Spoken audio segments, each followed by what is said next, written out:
Yabona sengithula isikhathi eside ngiloke ngingafuni ukugonyuluka ngalento. Sengibuka inqwaba yama podcast o Agenda Network ile enye engiyithandayo futhi nayo ka Scheme GP. Of which ama platforms a Grand O2 la akhona namanye ne, but lawo yiwa a major phezulu about ama offenders, ama ex offender angasekho ejele akhuluma izitori zawo zasejele. Into efike ngiphathe kabuhlungu la, majority lama ex offenders are romanticizer ijele, enzi ijele kwi public or kwi society libukeke ngazathi I holiday inn. Ya understand? Mina as umuntu osebenza ejele ngizokutshela straight, musukukhohliswa abantu abake baboshwa baphuma ngaphandle ejele. Bonke labantu balimele engqondweni, balimele enhlizweni, balimele ngayo yonke indlela ongayicabanga, even physically. Abanye bangena ejele bengaguli ndawo, namhlanje banama chronic disease njengoba ama ex offenders. Abakuvezi lokho. Ayibona yonke le. Bafowethu, yabona ngizowenza nje example ngento eyodwa engeke ngayibona ngamehlo enzeka phambi kwami. Like siyenzeke ihlandleni but nje ngizochaza kule instance eyodwa. Mina ukuba aware kwami nge-anal cancer, ngibe aware nge-anal cancer sengisebenza e-correctional services.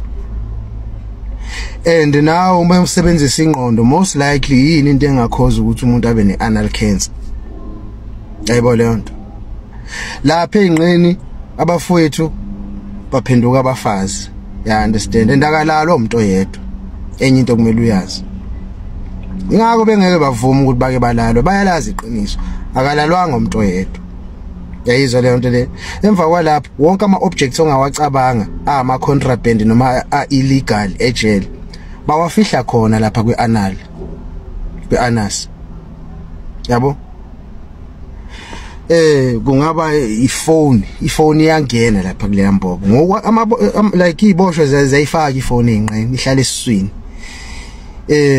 Immese, ama drugs, yonke into ongayicabanga bayifaka engqeni, bathi ukapha ngolimi lasejele.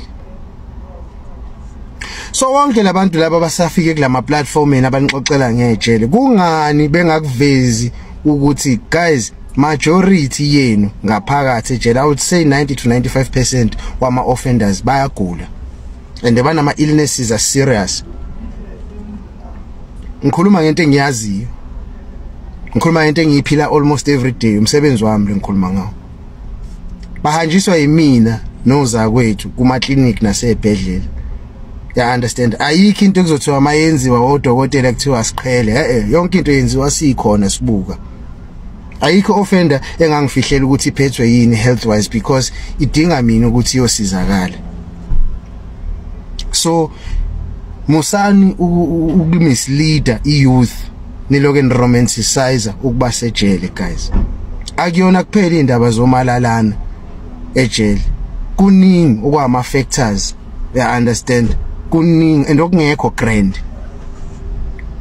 Mangithi kuwe le ndawo yayilimaza ingqondo, hayi kancane iyayilimaza ingqondo, iyamlimaza nomuntu siqu sakhe. Ngiyaphinda namanje kukancane ukuthi ngane umuntu ekuthiwa utolile ejele, uphumile ejele, ophila kahle ekhanda. Ngiyakutshela iqiniso lelo. Ukuthi ni ikasi ibona mawukuthi mhlambe nginesibazi la.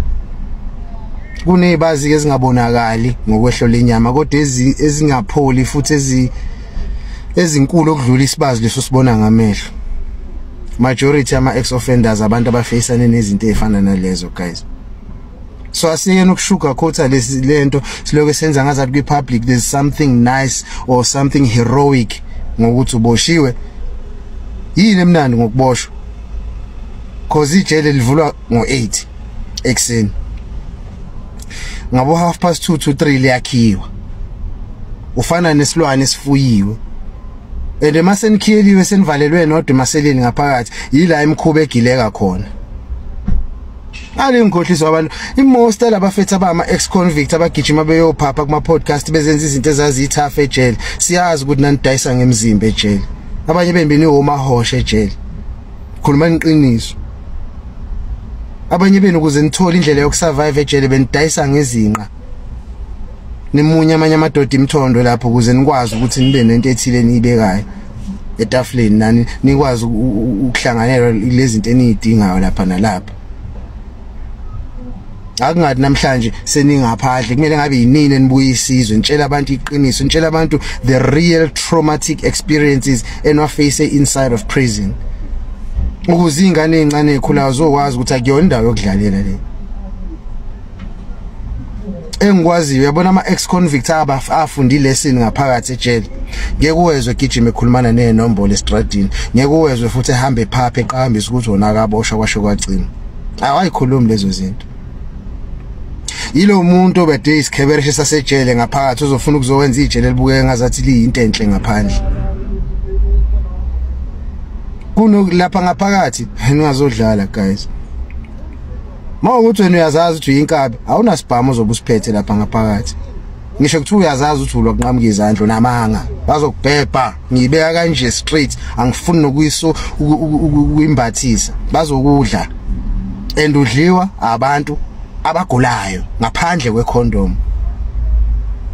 Nawe mhla usulijwayela ijele uyobufuna ukuyi-inflicta kwabanye leyo nto into ehamba kanje le yanto angeke iziphele.